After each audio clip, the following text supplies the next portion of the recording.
আলহামদুলিল্লাহি ওয়াসসালাতু আলা রাসূলিহি ওয়া আলা আলিহি ওয়া আসহাবিহিল মুতাআদ্দিবিনা বিআদাবিহি আম্মা বাদ। গত ক্লাসে আমরা এরাবের প্রকার জেনেছি। এরাবের প্রকার, এরাব তিন প্রকার: রফা, নসব, জর।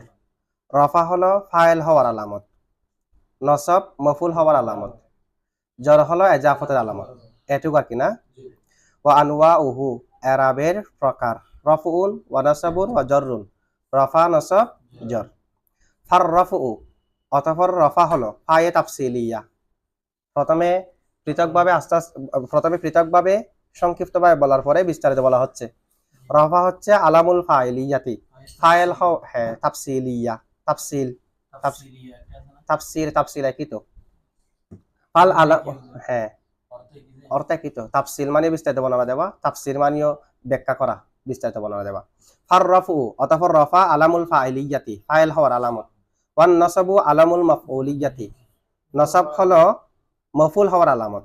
ওয়াল জাররু আলামুল ইদাফাতি, জার হচ্ছে এজাফতের আলামত। এগুলা আমরা এই সংজ্ঞাটার উপর 13টা প্রশ্নের জবাব দিয়েছি, মানে সংজ্ঞাটা হল করার পরে গত ক্লাসের মধ্যে এটার উপর প্রকার যেগুলো বর্ণনা করা হয়েছে, এই এবারতের উপর কয়টা প্রশ্নের জবাব দিয়েছি? 13টা প্রশ্নের জবাব দিয়েছি। আমরা বলেছি এখানে জবাব দেব 20টা প্রশ্নের জবাব। কয়টি প্রশ্নের জবাব দেব? এখন 13টা প্রশ্নের জবাব শেষ, বাকিগুলো আজকে জবাব দেব আর কি। আচ্ছা দেখেন, এখানে একটা, এর আগে আমরা বলতে গিয়ে রফা, নসব, জর এবং দম্মা, ফাতা, কাসরা এগুলোর পার্থক্য জেনেছি না? রফা, নসব, জর মুরাবের জন্য খাস। দম্মুন, ফাতুহুন, কাসরুন তা ব্যতীত মামলির জন্য খাস। আর তা সহ হলে দম্মাতুন, ফাতাহাতুন, কাসরাতুন মুরাব মামনি উভয়ের জন্য ব্যবহার হয়, তবে মুরাবের জন্য কম, মামনির জন্য বেশি। এগুলো আমরা জানলাম না? আচ্ছা, রফা, নসব, জরের মধ্যে রফা ফাইল হওয়ার আলামত না? এখন আমাদের প্রশ্ন হলো, রফাকে কেন রফা বলা হয়? নামকরণের কারণ জানবো। রফাকে কেন রফা বলা হয়? রফাকে রফা বলার কারণ কি? বলা হচ্ছে রফাকে রফা বলার কারণ হচ্ছে আর রফু বমানা আল উলুবু। আর রফু বমানা, রফা মানে উচ্চ হওয়া, উপরে হওয়া। রফা মানে কি হওয়া? উপরে হওয়া। এখন রফাকে রফা কেন বলা হয়? বলা হচ্ছে রফাকে রফা বলার কারণ হচ্ছে রফাকে তালাফুজ করার সময়, রফা উচ্চারণ করার সময় নিচের টুট উপরের দিকে উঠে যায়। নিচের টুট বু যদি বলি, নিচের টুট কোথায় যাবে? বা ফেস বু, নিচের টুট কোথায় যায়? উপরের দিকে উঠে যায়। সে কারণে রফাকে রফা বলা হয়, কারণ রফা মানে উপরে হওয়া, উচ্চ হওয়া। তো যেহেতু রফাটা উচ্চারণ করার সময় নিচের টুট কোন দিকে উঠে, সে কারণে রফাকে কি বলে? রফা বলে। একটা জবাব আর কি, রফাকে কেন রফা বলা হয়? রফা তালাফুজের সময় নিচের টুট উপরের দিকে উঠে বিদায়, রফা মানে তো উপরে উঠা, যেহেতু তালাফুজের সময় উপরে উঠে যায় টুট, সে কারণে রফাকে কি বলা হয়? আচ্ছা, 2 নম্বর জবাব হলো, রফা যেটা আছে, রফার আরো 2টা আখওয়ান আছে কিনা? আখওয়ান কি কি? নসব, জর। তো রফাটা তার 2 আখওয়াত বলতেছেন আর কি, আখওয়ান বাই দিয়ে, আহুন আখওয়ানে। রফা তার 2 বাই থেকে উপরে কিনা? এখানে আখওয়ান মানে আবার বাই না, মত এডি সাদৃশ্য। রফার গ্রুপে আরো যে 2টা আছে সেগুলো থেকে রফা উপরে না? তো রফা মানে উপরে হওয়া, যেহেতু রফাটা নসব এবং জর থেকে উপরে, সে কারণে রফাকে রফা বলা হয়। কয়টা জবাব হয়েছে? নামের সাথে অর্থের সাথে মিল আছে কি নাই? আছে। এরপরে হচ্ছে নসবকে কেন নসব বলা হয়? নসবকে কেন নসব বলা হয়? নসবকে নসব বলা হচ্ছে না? নসবকে কেন নসব বলে নামকরণ করা হয়েছে? জবাব হলো, নসব অর্থ হলো আল খিয়াম, খাড়া হওয়া, দণ্ডায়মান হওয়া। নসব অর্থ কি হওয়া? দণ্ডায়মান হওয়া, খাড়া হওয়া। খাড়া হো না, নসব অর্থ খাড়া হওয়া। বলা হচ্ছে নসব উচ্চারণ করার সময় উভয় টুট আপন অবস্থায় খাড়া থাকে। বা জবর বা যদি বলি, আপন জায়গার মধ্যে খাড়া থাকে কিনা? বা নাকি নড়াচড়া করে? আমরা বা জবর বা যখন বলবেন, তো উভয় টুট আপন জায়গার মধ্যে খাড়া। আবার জবর যেটা আছে এটাকে যদি আরো একটু ভালো করে উচ্চারণ করতে চান, এরপর একটা আলিফ নিয়ে আসেন। আলিফ নিয়ে আসলে তার ফেস উচ্চারণ হবে না, জবরই তো উচ্চারণ হবে। জবর এটা একটু ভালো করে উচ্চারণ করতে চাইলে একটা আলিফ নিয়ে আসেন না। বা যদি বলি, তখন উভয় টুট আপন অবস্থায় খাড়া আছে কিনা, সে কারণে নসবকে কি বলে? নসব বলে। নসব অর্থ খাড়া হওয়া। আচ্ছা, জারকে কেন জের বলা হয়? জারকে কেন জের বলা হয়? বলে জারের অর্থ হচ্ছে ঠানা। জারের অর্থ কি?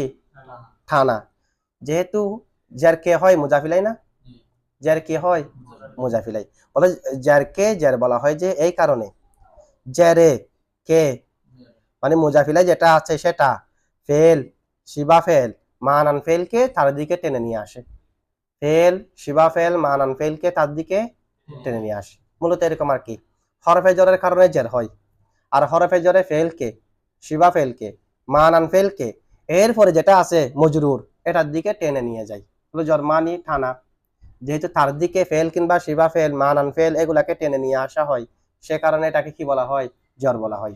যেমন মারার তু, আমি অতিক্রম করেছি, বিজাইদিন জায়দের ফাঁস দিয়ে, আমার অতিক্রম করাটাকে বা হরফে জরে টেনে মিলিয়ে দিয়েছে কার সাথে, জায়দের সাথে, সে কারণে জেরকে কি বলে, জের বলে। বুঝছেন তো না? আচ্ছা, এগুলো হচ্ছে নামকরণের কারণ। তো ওই তিনটার নামকরণও যা রাখা প্রয়োজন, দম্মুন ফাতুহুন কাসরুন, তা দিয়ে আর জানার প্রয়োজন নাই তো, দম্মাতুন ফাতাহাতুন কাসরাতুন দুটোটা তো একই, শুধু কোনটা কার জন্য রাখা আছে এটা আর কি।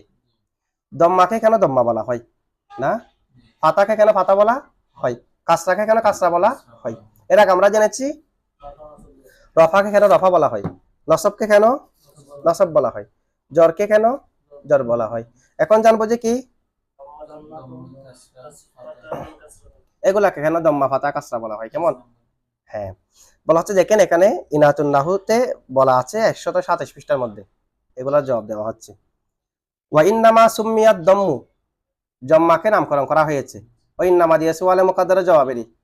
প্রশ্ন হলো জম্মাকে কেন জম্মা বলা হয়, ফাতাকে কেন ফাতা বলা হয়, কাসরাকে কেন কাসরা, জবাব হচ্ছে ইন্নামা, সুয়ালে মুকাদ্দারের জবাব।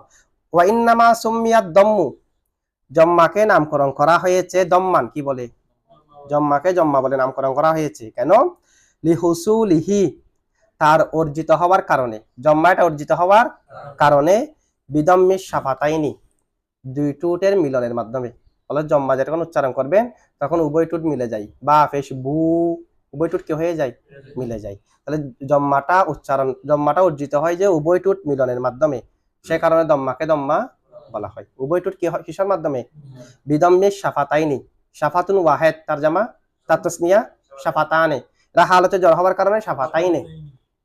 শাফাতুনের মাদ্দা কি, শাফাতুনের এখানে তো শাফাতুন শিন ফা গুলতা আছে, শাফাতুন, শাফাতুন মানে টুটেরি, শাফাতুনের মাদ্দা হলো শিন ওয়াও হা, কি হুজুর, শিন ওয়াও হা, দেখেন দেখা যাচ্ছে শিন শিন ফা থা, মাদ্দা কি শিন ওয়াও হা, প্রমাণ কি বলছে এটা জামা হলো শিফাহুন, জামাই বলতেছে মাদ্দা কি, শিন ফা হা মাদ্দা, শিম ওয়াও হাও না, শিম ফা হা, শিম ওয়াও হা না, শিন ফা হা, শাফাতুন শুধু লাস্ট একটা বেশ কম দে, শাফাতুন তো মাদ্দা কি শিন ফা হা, প্রমাণ কি তার জামা শিফাহুন, তার জামা কি শিফাহুনে, বলতেছে মাদ্দা কি হবে, শাহ হবে, কারণ আমরা জানি তসগির এবং জামা কোন একটা শব্দকে মূলের দিকে নিয়ে যায়, এই মূলের দিকে নিয়ে যাচ্ছে কিনা, শাফাতুন মাদ্দা শিন ফা আছে, আরেকটা মাদ্দা কি হবে এটা দেখা যাচ্ছে না, হচ্ছে এটা জামার মধ্যে যান, জামা যেহেতু শিফাহুন অথবা জামা শাফাহাতুন, এই জামাই বলতেছে মাদ্দা কি হবে, শিন ফা হা হবে।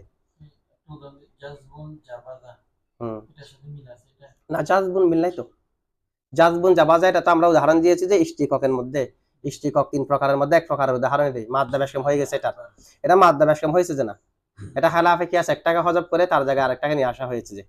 আচ্ছা, তাহলে শাফাতুন এটা মাদ্দা কি যে শিন ফা হা, এরকম আরো অনেক শব্দ আছে না, যেমন মাউন, মাউনের জামা হচ্ছে মিয়াহুন, মাউনের জামা কি মিয়াহুনে জামা, এটা মাদ্দা হচ্ছে মিম ওয়াও হা, মিম ওয়াও, শাতুন আছে একটা শাতুন ছাগল, তার জামা কি শিয়াহুন, তো মাদ্দা কি শিন ওয়াও হা, শিয়াহুন, শিয়াহুনে বলতেছে এটা, ওয়াওটা ইয়া হয়ে যাবে না, কায়দা আছে না, কি ওয়ামুন থেকে কিয়ামুন, এটা কায়দা আছে তো। আচ্ছা এখন বুঝছেন তো এটা কায়দা এটা। এখন দেখেন জম্মাকে কেন জম্মা বলা হচ্ছে, যে দম্মাটা অর্জিত হওয়ার সময় উভয় টুট মিলে যায় বিদায়, দমন মানে মিলা না, দমন মানে কি মিলা, এটাকে এই কারণে জম্মাকে জম্মা বলা হয়। ওয়াল ফাতুহু ফাতাহান, ফাতাকে ফাতা বলে নামকরণ করা হয়েছে, ওয়াল ফাতুহু এটা এর আগে একটা সুম্মিয়াত দম্মু আছে, দম্মুর উপর আতফা হলো আল ফাতুহুটা, আর ফাতাহান যেটা আছে এটা দম্মানের উপর আতফা, ফাতাকে ফাতা বলা হয়, ফাতাকে ফাতা মানে খোলা, ফাতা মানে খোলা না ফাতাহা ইয়াফতাহু? ফাতা মানে কি করা? খোলা। ফাতাকে ফাতা বলা হয় লিনফিতাহিল ফামি, মুখ খুলে যাওয়ার কারণে, ফিত তালাফফুজি বিহি, সেটাকে উচ্চারণের ক্ষেত্রে। ফাতাকে উচ্চারণ করার সময় উভয় মুখ কি লেগে থাকে না খুলে যায়? খুলে যায় না? সে কারণে কি বলা হয়? ফাতাকে ফাতা বলা হয়। বা যদি বলি জবর উচ্চারণ করার সময় উভয় ঠোঁট যেহেতু খুলে যায়, সে কারণে ফাতাকে ফাতা বলে। ওয়াল কাসরু কাসরান, কাসরাকে কাসরা বলে নামকরণ করা হয়েছে লিনকিসারি শাফাতিস সুফলা। শাফাতিস সুফলা মানে নিচের ঠোঁট, নিচের ঠোঁট। সাফাতুন মানে ঠোঁট, তো এবার সুফলা মানে নিচের এডি, নিচের ঠোঁটটি ভেঙে যাওয়ার কারণে, কাসরা মানে ভেঙে যাওয়া, কাসরা ইউকাসিরু তাকসিরান আছে না, কাসরা ইয়াকসিরু ভেঙে, নিচের ঠোঁট ভেঙে যাওয়ার কারণে ফিত তালাফফুজি বিহি, এটা উচ্চারণ করার সময় ঠোঁট এটা সমান থাকে না কাসরা উচ্চারণ করার সময়, সে কারণে কাসরাকে কাসরা বলা হয়। কাসরা উচ্চারণ করার সময় নিচের ঠোঁট কি হয়ে যাওয়ার কারণে। তাহলে এই হলো যে দম্মা ফাতা কাসরা এগুলার নামকরণের কারণ। দম্মা ফাতা কাসরা এগুলার উচ্চারণ করার সময় ভেঙে যায়, এ কারণে কাসরাকে কাসরা বলা হয়, কাসরা উচ্চারণ করার সময়। আচ্ছা, এরপরে দেখেন, এখন এটা বুঝছেন এগুলা? রফাকে কেন রফা বলা হয়, নসবকে কেন নসব বলা হয়, জারকে কেন জার বলা হয়, দম্মাকে কেন দম্মা বলা হয়, ফাতাকে কেন ফাতা বলা হয়, এবং কাসরাকে কেন কাসরা। তাহলে আমরা যেগুলো এখানে আরবের কথার মধ্যে যেগুলো আসছে এগুলো সবগুলোর নামকরণের কারণ জানছি তো না? এখন যদি বলেন দম্মাতুন, ফাতাহাতুন, কাসরাতুনের নামকরণ বলেন, একই এরই। দম্মুনের নামকরণ জানছি মানে দম্মা একই না? আচ্ছা, এরপরে দেখেন একটা প্রশ্ন হলো, এখানে মুসান্নিফে একটা শব্দ ব্যবহার করেছে আলামুন, ব্যবহার করেছে আলামুন শব্দ। ফাররাফু আলামুল ফাইলিয়াতি, ফাইল হওয়ার আলামত না? ফাররাফু রফা হলো আলামুল ফাইলিয়াতি, ফাইল হওয়ার আলামত। ওয়ান নাসবু আলামুল মাফউলিয়াতি, আর নসব হলো যে মফুল হওয়ার আলম, মফুল হওয়ার কি। এখন আলমের তো অনেক অর্থ আছে, এখানে শব্দ ব্যবহার করেছে আলামুন, শব্দ ব্যবহার করেছে কি আলামুর, অনেক অর্থ আছে। আলমের এক অর্থ হলো মাকানুন মুরতাফিউন, মাকানুন উঁচু জায়গা, উঁচু জায়গা আলমের অর্থ। যেমন কোরআনের মধ্যে আছে ফিল বাহারি কাল আলাম, ফিল বাহারি আলাম মানে পাহাড়, উঁচু স্থানেরই কি উঁচু স্থান, মানে সমুদ্রের মধ্যে যে জাহাজগুলো চলে এগুলোর ব্যবহার বলা হচ্ছে যে ফিল বাহারি, ফিল বাহারি কোথায়, নদীর মধ্যে, কাল আলাম কিসের মতো, পাহাড়ের মতো, উঁচু স্থানের মতো জাহাজ এগুলা, ঠিক আছে। আচ্ছা, এখন দেখেন আলাম কার জামা, আলামনের জামা, উঁচু স্থান কিনা, অর্থ হচ্ছে উঁচু জায়গা, উঁচু স্থান, আলমের এক অর্থ। আলমের আরো অনেক অর্থ আছে। আলমের একটা অর্থ হলো আমরা সবাই জানি, আলম বলা হয় মা বুদিয়া লিশাইইন, যাকে গঠন করা হয়েছে কোন একটা বস্তুর জন্য, গায়রা মুতানাওয়ালিন গায়রাহু, যেটা অন্য কাউকে অন্তর্ভুক্ত করবে না, বিবাদিন ওয়াহিদিন, একই ঘটনে, মানে জায়েদ বকরা, কারণ আমার কি জায়েদ যে আছে, জায়েদ এটাকে গঠন করা হয়েছে কোন একটা বস্তুর জন্য, মুসাম্মার জন্য। আবার জায়েদটা অন্য কাউকে অন্তর্ভুক্তকারী নয়। জায়েদ বললে কি অন্য কাউকে বোঝাবে? যদি বলা হয় জায়েদ বললে, এখানে জায়েদের মতো আরো যারা আছে ওদেরকেও তো বোঝাচ্ছে। জায়েদের মতো মনে করেন আমাদের এখানে 3 জন আছে, এখন জায়েদ কয়জনকে বোঝাচ্ছে? তো আলম তো বলা হয় যে গায়রা মুতানাওয়ালিন, যেটা অন্তর্ভুক্ত করবে না গায়রাহু, অন্য কাউকে, এখন তো অন্য কাউকে অন্তর্ভুক্ত করতেছে, তারা জবাব দিচ্ছে বিওয়াদিন ওয়াহিদিন, একই ঘটনে, একই জায়েদ এক ঘটনে, যার জন্য জায়েদকে গঠন করা হয়েছে তাকে বোঝাচ্ছে। আরেকজনের নাম যে জায়েদ, তার জন্য জায়েদটা আলাদাভাবে আবার গঠন, আবার কি, এক জায়েদে কয়জনকে বোঝাচ্ছে?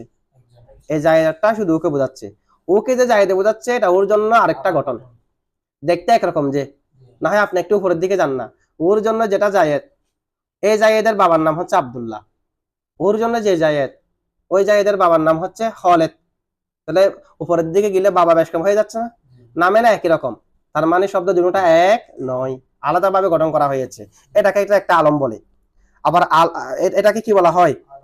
আলম বলা হয়। আবার আরেকটা আলমের অর্থ হলো আলামত, নিদর্শন। তো এখানে আলম মানে কি অর্থ, এখানে আলম মানে কি অর্থ?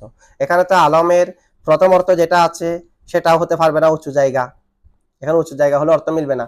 আবার আলমের যেটা আরেকটা অর্থ আছে, কি অর্থ আছে, যেটা নির্দিষ্ট কারো নাম হবে সেটাও হতে পারবে না, কারণ আলম যেটা হয়, কোন একটা আলম যেটা আছে এটা যার জন্য আলম হয় তার উপর হামল হয়, আলম যার জন্য আলম তার উপর কি হয়, মানে আলম এটাকে যার আলম তার উপর হামল করা যায়, মানে তার থেকে খবর বানানো যায়, তার থেকে খবর বানানো যায়। তো এখন তো আমি বলতে পারবো না আল ফাইলিয়াতু, ফাইলিয়াত হলো রফুল, কে রফা। তা যদি ফাইল হওয়াটা যদি আলম হয়, ফাইল হওয়াটা যদি না, রফাটা যদি কি হয় আলম হয় ফাইলিয়াতের জন্য, আর রফাউ আলামুল ফাইলিয়াতি বলছে না, তো ফাইলটা রফা যদি আলম হয় ফাইলিয়াতের জন্য, ফাইলিয়াতের উপর রফাকে হামল করা শুদ্ধ হতে হবে। এখন এরকম বলা যাবে আল ফাইলিয়াতু, ফাইলিয়াত হলো রফুন রফা, যাচ্ছে না, ফাইলিয়াত তো রফা না, ফাইল হওয়াটা কি রফা, ফাইল হওয়াটা কি নয়, ফাইল হওয়াটা রফা নয়, ফাইল হওয়াটা রফার আলামত যে, ঠিক আছে। সরাসরি আমি এরকম বলতে পারবো না আল ফাইলিয়াতু, ফাইলিয়াত হলো রফুন রফা হওয়া, ওয়াল মাফউলিয়াতু, মাফউলিয়াত হলো নসবুন, মানে একটাকে একটার উপর মুক্তাদা খবর বলে হামল করা যাচ্ছে না। যদি আলম হয় যার জন্য আলম, তার উপর হামল করা যায়।